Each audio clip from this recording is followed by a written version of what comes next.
Hello everyone, welcome to my channel What I Think of. So what I think of UFC 268 between Kamaru Usman versus Colby Covington part 2. This event happened on 6 November. And now let us talk about the main card. And the first fight in the main card was of lightweight between number 2 seed Justin Gaethje and number 5 seed Michael Chandler. Justin Gaethje, the former interim UFC champion, and Michael Chandler, the former Bellator champion. What a fight it was! What a fight! Especially the first round. It was so competitive. So competitive. I think first round was even Stevens. Perhaps in the first round Chandler had an upper hand. I don't know. But second round was completely dominated by Gaethje. At the start of the third round, perhaps it was Gaethje, and in the mid part of third round, Michael Chandler came back a bit. But in the end, it was not enough for Chandler to win it. And after 3 rounds, it was unanimous decision by judges to give the win to Justin Gaethje. Deservingly, I believe. Now, let me say some things about Justin Gaethje. He is a tough nut to crack. There is only one man right now who can beat Justin Gaethje, and that is Khabib Nurmagomedov, without any shadow of doubt. And he has already beaten Justin Gaethje. So Khabib is the only guy in the world who can beat easily, not easy, I would say easily, I would say rather easily can beat Justin Gaethje. Justin Gaethje, other than Khabib, he can overcome almost anyone in the world in his weight category. I mean, another thing I will say that, why not guys, when they are facing Justin Gaethje, they do one thing to do the clinching game, to do the ground and pound, to take him down. Everyone, almost everyone except Khabib, almost everyone, I would say again, except Khabib, tries to beat Justin Gaethje in his boxing game. You cannot easily beat Justin Gaethje in the boxing game. For God's sake, try to take him down. And Michael Chandler in this fight did take Justin Gaethje down in the third round. But you know what? Unfortunately, he lost it. He fumbled it, should I say. He took Gaethje down and he fumbled it. I think by the third round it was so intense fight, so much heavy fists Chandler took from Gaethje that he was completely tired, almost knocked off. He had no energy left, Chandler, and he fumbled that takedown attempt. Everyone, even I used to admire a lot one fighter in UFC in this lightweight, and that was Tony Ferguson. What a fighter, what an athlete Tony Ferguson is. But when he last time faced Justin Gaethje, he did a big mistake. Tony Ferguson tried to beat Gaethje in his own game of boxing. That's where everyone falls against Gaethje. Do not try to beat Gaethje in the boxing game. That's the secret nobody seemed to learn. That's the secret nobody seemed to know. I, being a layman in MMA, from million miles away, watch on my TV, on my laptop, this UFC fight. I just devise a plan for Gaethje. Do not try to beat Gaethje in his boxing game. Just try to beat him in the opposite game, and that is clinching game, taking him down. And Khabib does that brilliantly. In the last encounter Khabib had with Gaethje, Khabib immediately went to clinching game. He took him down, and there you go. He got him easily, I believe. So everyone other than Khabib tries to beat Gaethje in the boxing game. Gaethje is mentally tough. Gaethje is a very, very vicious boxer. I used to play Street Fighter game. In Street Fighter game there is a character named Balrog. He's a boxer. He's a boxer, and I call Gaethje the Balrog of Street Fighter. And Balrog was a vicious boxer. So Gaethje is the Balrog of UFC. You cannot beat Balrog / Gaethje in the boxing game. For God's sake, take him down. And Michael Chandler did take him down in the third round, but he had no energy and he lost it. He fumbled it. And also, I would say Justin Gaethje is so mentally tough. He is absolutely, cool and calm. He knows that there is hardly one or two guys. I think he knows there was only one guy named Khabib who can beat me. All others cannot beat me. So he's all the time cool and calm in the ring, and is mentally tough, and he has one of the toughest jaws, I believe. His jaw can stand a lot of beating. Michael Chandler did beat him a lot, but he was able to survive somehow, and Michael Chandler was not able to survive the force, the heavy fists of Justin Gaethje. Another thing, there are so many things I could say about this fight, about this athlete Justin Gaethje. Justin Gaethje has showed in this fight with Michael Chandler that he has a great liking about his uppercut. That right uppercut which Justin Gaethje does is straight from hell. Any athlete facing him should avoid that uppercut. I can understand it is easier said than done, but that uppercut really hammered Chandler in this fight. But all in all, what a great fighter Justin Gaethje is. Some years ago, probably 2-3 years ago, I used to, think about Gaethje like a fluke. But he's not a fluke. Ever since he has beaten Tony Ferguson, who is one of my favorite UFC fighters of all time, I have a lot of respect for Gaethje. Superb athlete. I just wish he could beat Khabib also. But Khabib is on completely another level. That Dagestan fighters, those Dagestan fighters are from some another planet, I would say. They seem to overcome everything. So a lot of discussion about this bout. Wow. Let's move forward. So the next fight in the main card was a featherweight bout between Shane Burgos, 14 seed, and non-seeded Billy Quarantillo. What a fight it was. What a war happened between these two guys. Wow. Unbelievable. We just had a superb bout between Gaethje and Chandler, and that was followed up by this bout.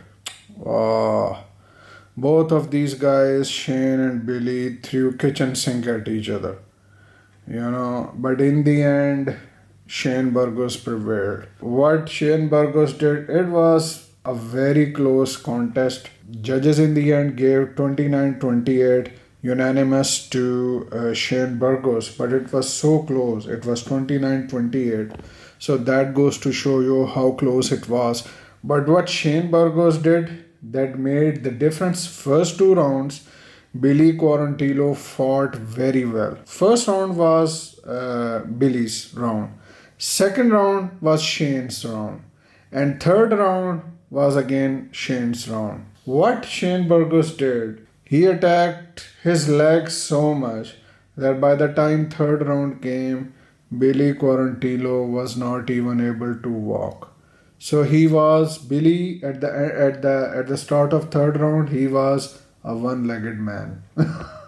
So that goes to show you hitting up your opponent's leg continuously throughout the duration of a match really weakens your opponent.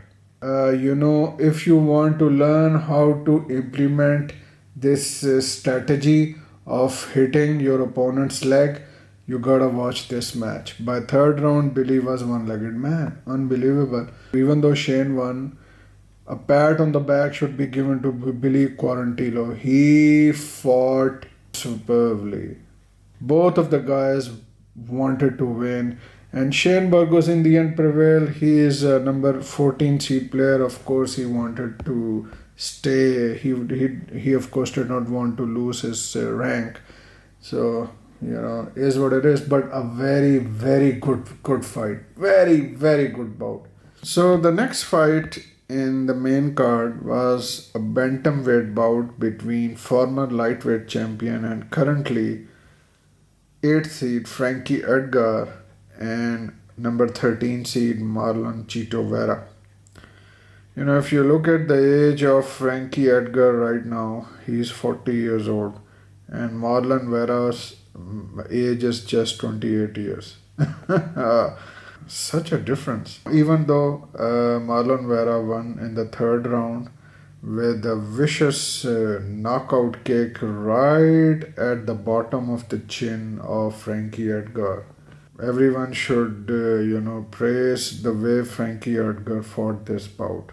I mean, especially the first round, he used all his experience. He took down Marlon Vera very easily, and throughout that whole first round, he was on top of Marlon Vera and landed some shots, some elbows, some punches. First round was comprehensively won by Frankie Edgar. Then came the second round. In the second round, Frankie Edgar had some takedown over Marlon Vera, but Marlon Vera came out of it. Marlon Vera did well, you can say, in the second round. And before the start of the third round, it was perhaps one round each between these two.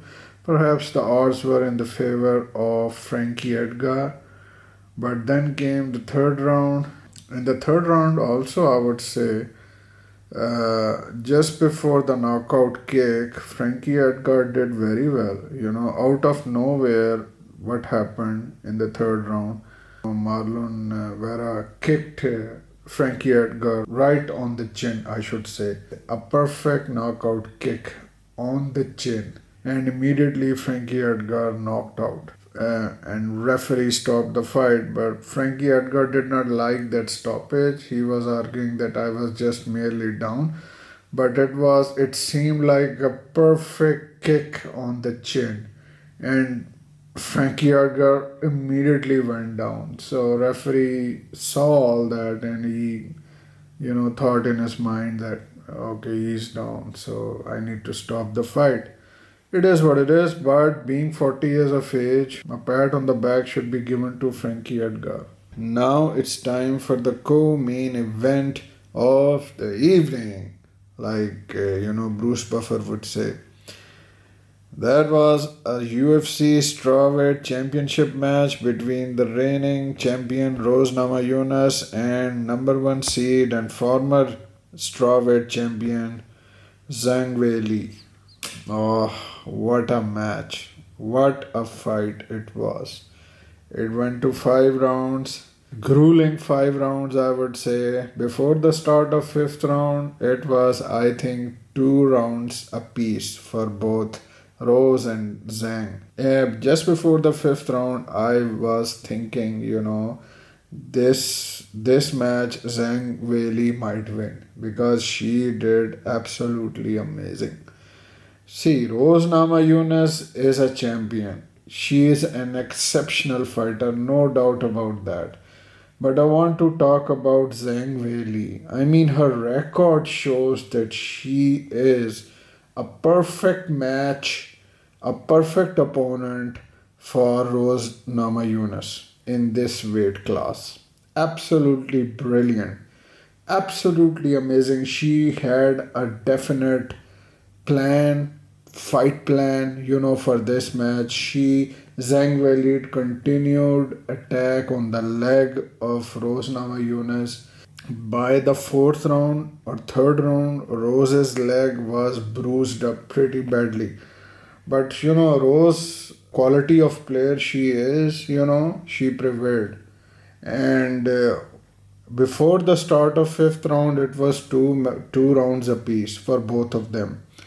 But in the fifth round, suddenly Rose took or stole a takedown. Like out of nowhere, she faked her punch and got a room to take Zhang Weili down. And it was lightning quick. And there you go.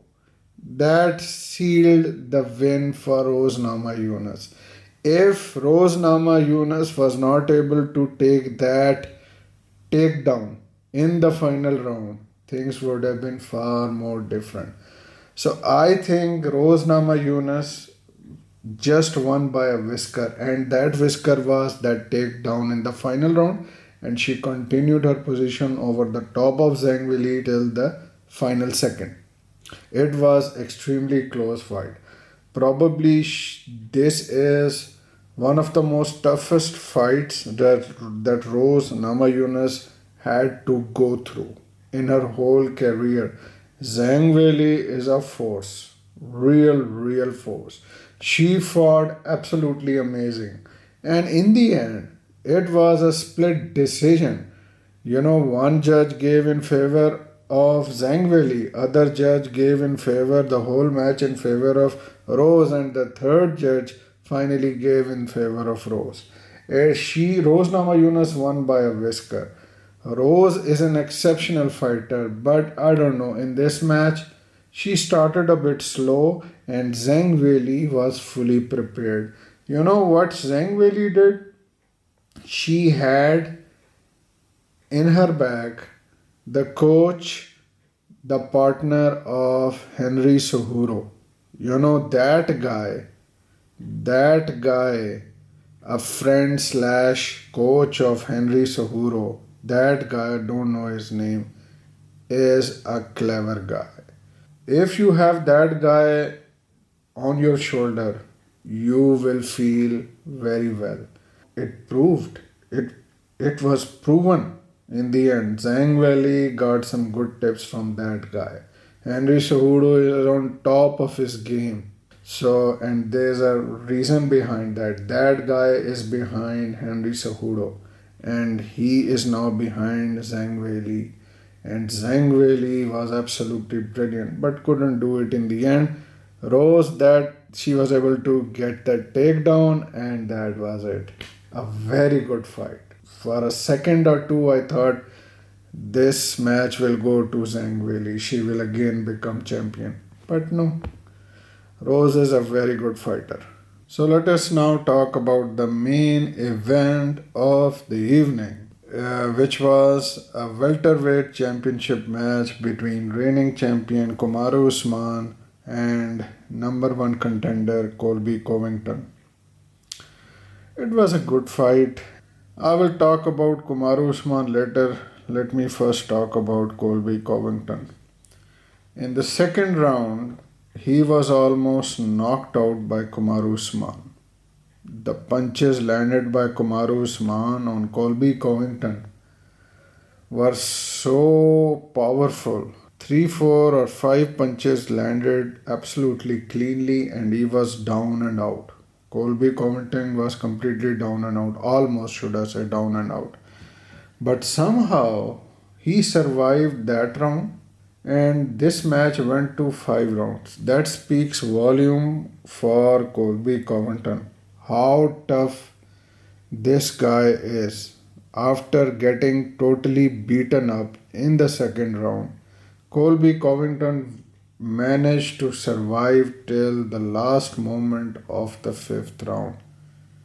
And in the end, it was unanimous decision of judges. First two rounds were dominated by Kamaru Usman. Third and fourth rounds were dominated by Colby Covington. And fifth round was, I think, almost equal for each other. Then what happened? Then simple as that. It was all because of second round. Second round was completely dominated by Kamaru Usman and almost knocked Colby Covington out. I think that was the key. This is the fact. In second round, Colby almost lost it, and that made the decision for judges easily. And Kamaru Usman won and retained the championship. Colby Covington deserves a pat on the back. He talked a lot before the fight, he was, talking out of his skin and all this and, shit talking, trash talking, what he was doing. But in the end, when the time of the fight came, he fought very well, Colby Covington. He is a tough guy, But let us talk about Kamaru Usman. Kamaru Usman, after this fight now, I would call him a monster of welterweight. I mean, another thing happened in the third round as Kamaru Usman very proudly touts it out to everyone that no one has still not been able to take me down. He tells everyone, and rightly so, no one has been able to take him down. But in the third round, Colby Covington, I would say, almost took Kamaru Usman down. It was 75% of the takedown achieved by Colby Covington. DC said that this was a takedown. Joe Rogan said no, it was not a takedown. But I would say it was 75% of a full takedown. 70% out of 100% is a big thing. So I would say Kamaru Usman has been taken down. I'm just a layman in MMA, so what do I know? But I feel Kamaru Usman record of not being taken down is tarnished, is no more there. I don't know. But Kamaru Usman is a monster. His punches are so powerful. His jabs are absolutely powerful and heavy when they land on you. Like Colby Covington felt the wrath of those jabs of Kamaru Usman. In the first fight between these two, Kamaru Usman broke the jaw of Covington with those jabs. In this match, Colby Covington took less beating, I would say. And Colby fought a good fight, but in the end lost. Why? Kamaru Usman is a monster. He's a monster of welterweight category. And what a good champion he is. He is the guy to beat. I don't know who will beat him. Yeah. So this was my review of UFC 268. Kamaru Usman versus Colby Covington. And I'm out of here, guys. Adios.